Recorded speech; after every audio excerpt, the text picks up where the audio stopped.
नमस्कार, मैं अखिलेश आनंद हूं।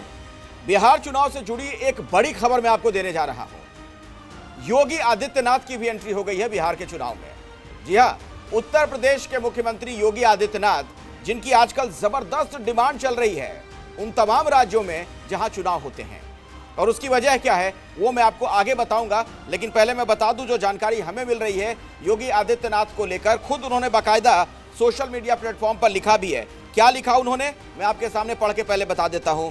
योगी आदित्यनाथ ने लिखा, नमस्कार बिहार के बहनों बंधुगण, माता जानकी की पावन भूमि एवं भगवान बुद्ध की ज्ञान भूमि बिहार में आज दानापुर और सहरसा की जनता जनार्दन के बीच जाकर संवाद करने का अवसर मिलेगा।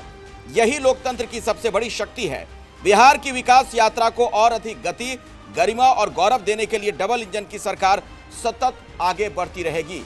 ये कहना योगी आदित्यनाथ का, एक तरीके से उन्होंने हुंकार भर दिया बिहार चुनाव को लेकर। और दो कार्यक्रम तो आज ही उनके हो रहे हैं।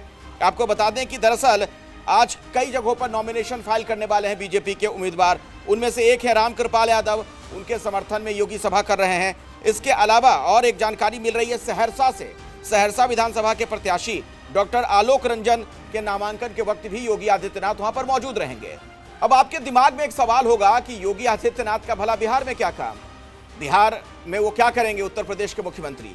इसका जवाब ये है कि जिस तरीके की छवि योगी आदित्यनाथ की बनी हुई है, हिंदू हृदय सम्राट वाली, हार्डकोर हिंदुत्व की बातें करते हैं, भगवा चोला पहनते हैं, हर जगह उनकी डिमांड है। और डिमांड भी ऐसी वैसी नहीं, कई जगहों पर तो जब वो चुनाव में उतरते हैं तो एक नया नैरेटिव सेट कर देते हैं।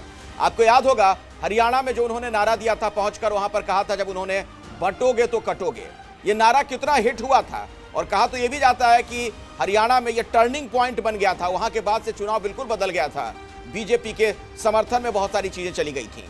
दिल्ली में भी योगी आदित्यनाथ ने जो प्रचार किया उसका जबरदस्त असर देखने को मिला था। यानी इनकी स्ट्राइक रेट जबरदस्त है। क्रिकेट की भाषा में अगर आप इसे समझें तो ये जहां जहां चुनाव प्रचार के लिए पहुंचते हैं वहां पर बीजेपी को ज्यादातर सीटों पर जीत मिलती है। यानी स्ट्राइक रेट योगी की ऐसी है कि उनकी डिमांड जबरदस्त है। और बिहार में आज तो 2 सभाएं कर रहे हैं योगी आदित्यनाथ, इसके अलावा भी कई जगहों पर पहुंचेंगे, कई जिलों में जाएंगे, धुआंधार प्रचार करने वाले हैं। और उनकी कई बातों से वोटों का जो ध्रुवीकरण होता है, जो गोलबंदी होती है, उसका भी बहुत बड़ा फायदा बीजेपी को मिलता है चुनाव में। तो ये तो उनकी हिंदू हृदय सम्राट वाली छवि की बात हुई। लेकिन आप देखिए तो प्रशासक के तौर पर भी योगी की छवि जबरदस्त है। जिस तरीके से उत्तर प्रदेश में गुंडों माफियाओं के खिलाफ जीरो टॉलरेंस की नीति वो अपनाते हैं, आए दिन एनकाउंटर की खबरें आप सुनते रहते हैं। एक सख्त प्रशासक की छवि भी उनकी बनी है और एक ईमानदार नेता की।